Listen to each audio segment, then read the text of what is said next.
Hello students, today I will start a new chapter. In my last video we have discussed about the formation of the continents, and I have given you a brief description about the continent of North America. Today I will discuss about the location, the political divisions and the physical features of North America. Now, as you already know, I have discussed that North America is the third largest continent in the world. It is known as North America because it totally lies in the northern hemisphere. It totally lies in the northern hemisphere, so it is known as the North America. It was one of the last continents to be discovered and mapped by modern explorers and geographers. Now, you might be thinking that what is the need of exploring? Now, in the several thousands years ago, these continents were not like this as you see it today. So it was discovered by explorers and the geographers, and North America, it was discovered much late. North America is a land of vivid contrast. That means there is a lot of diversity in the continent of North America, physically as well as culturally. Physically as well as culturally, North America can be considered as a continent of contrast. Now we will start with the location, that is North America lies in the northern hemisphere to the west of the prime meridian. Now India lies to the east of the prime meridian and North America lies to the west of the prime meridian. Now as it lies to the west of the prime meridian, the time will be behind. Now all of you know this, that the places which are to the right of the prime meridian, the more east a place will be, it will be ahead in its time. More west a place will be, it will be behind time. So it covers an area of nearly 24 million square kilometer. So it is the third largest continent in the world, and from south to north it extends for a distance of more than 8,000 kilometers. So North America, north to south, if you calculate, if you measure, it is 8,000 kilometers, stretching almost from the North Pole to the equator, the Tropic of Cancer and the Arctic Circle. Please remember, these are the two important latitudes that passes through North America, that is the Tropic of Cancer and the Arctic Circle passes through the continent. North America's east to west extent is all around 8,000 kilometers. So north and south, north to south and east to west are more or less same, it is 8,000 kilometers. The 100-degree west longitude cuts through the center of the continent. Please mark it, underline, the 100-degree longitude passes, cuts the continent into two halves. 100-degree west longitude cuts through the center of the continent. Okay. Now let us come to the spotlight. Latitudes and longitudes are imaginary line. Now all of you have read in your junior classes what are latitudes and longitudes. Latitudes are imaginary line. Latitudes and longitudes are imaginary line which helps to locate the places and locate the time. Longitude helps in locating time and latitude helps in locating the exact location of a place. Latitude runs from west to east to west. Latitude runs from east to west. The 0-degree latitude is called the equator. 0-degree latitude is called the equator, and it divides the earth into two equal halves, the northern hemisphere and the southern hemisphere. The other important lines of latitudes are the Arctic Circle, which is 66.5 degree north, the Antarctic Circle, which is 66.5 degrees south, the Tropic of Cancer, which is 23.5 degree north, and the Tropic of Capricorn, which is 23.5 degrees south. So these are the four, and along with equator, these are the five important latitudes that you must always remember. Longitudes runs from north to south. The 0-degree longitude is called the prime meridian. Like the equator divides the earth into northern and the southern hemisphere. Similarly, the prime meridian divides the earth into eastern and the western hemisphere. The prime meridian divides the earth into two equal hemispheres, the eastern hemisphere and the western hemisphere. The lines of latitude and longitude cross each other, which are known as grid. It cuts at right angle, and each a point of intersection is known as the point of grid. Okay. To the south of North America lies the continent of North America. To the south of North America lies the continent of South America. The Isthmus of Panama. Now, what is an isthmus? Isthmus is a narrow stretch of land joining two large landmass. That is, what are the two landmass? North America and South America, and separates two water bodies. The two water bodies are the entire Atlantic and the Pacific.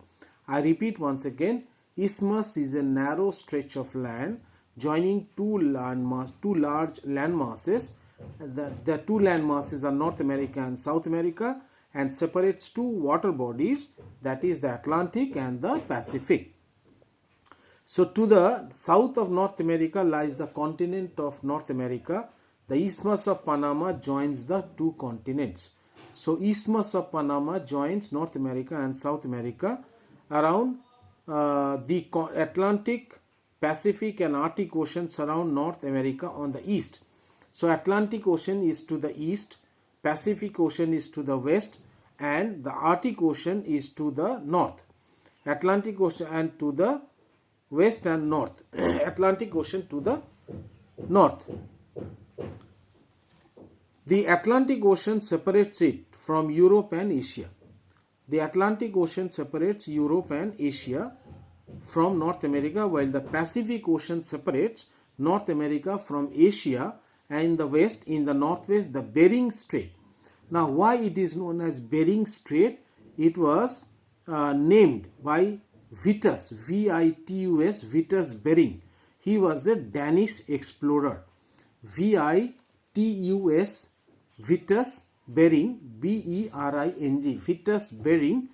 From his name, it came to be known as the Bering Strait. Now, I have explained what is an isthmus.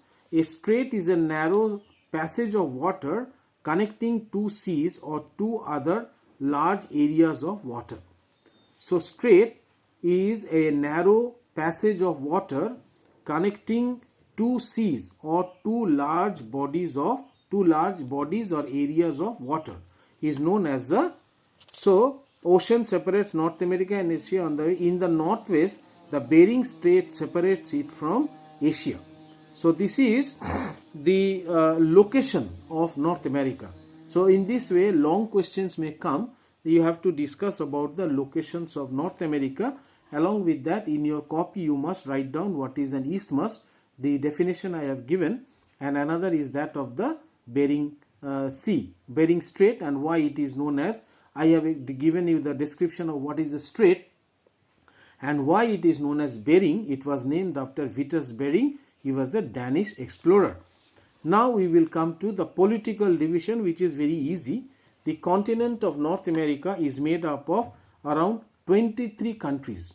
Among them, I have already explained that 3 are the most important. The Canada, United States of America and Mexico, accounting for more than 90% of the area.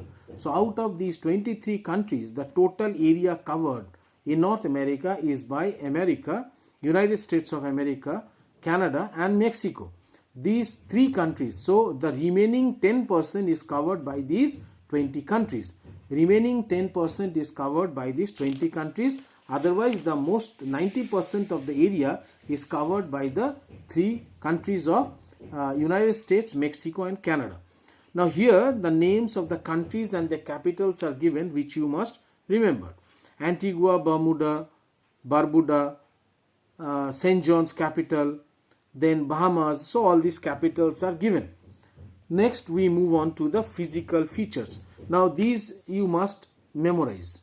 Memorize means not all. I will mark you which are in my online class. I will tell you which one to be done, which one you should do. Those were the important countries. Only remember that there are 23 countries.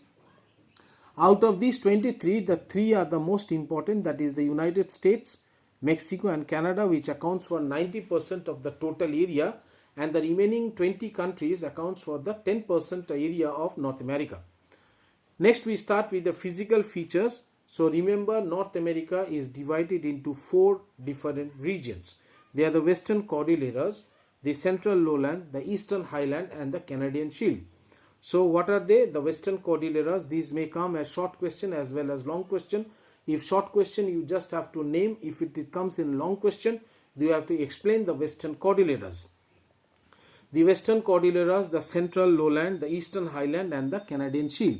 So these are the 4 physical features of North America. So today we will do up to this, or let me explain you the Western Cordilleras. The Western Cordilleras is a series of young fold mountains. It is just like the Himalayas. Himalayas are also a chain of young fold mountains that run parallel to each other all along the western coast of North America. As they resemble twisted ropes or cords, the ranges are known as cordilleras, meaning rope or cords in Spanish. So hope all of you have understood that why they are known as the cordilleras. Cordilleras actually meaning rope or cords. Dodir moto dekhte lage, that is why it is known as the cordilleras, and they are known as the Western Cordilleras. The Western Cordilleras is the part of the Pacific Ring of Fire. The Pacific Ring of Fire, this region thus has many active volcanoes and experiences frequent earthquakes. The Alaska's Redoubt volcano erupted in 2009. The Yellowstone National Park, which lies here, is famous for its hot spring, mud pool, and the geysers. Now, let me tell you that the 70% of the world volcano lies here, and 90% are of both earthquake region. Pacific Ring of Fire includes, let me explain that the places which includes the Pacific Ring of Fire includes Indonesia, New Zealand, Papua New Guinea, Philippines, Japan, US, Chile, Canada, Russia, etc. So all these falls under your Pacific Ring of Fire.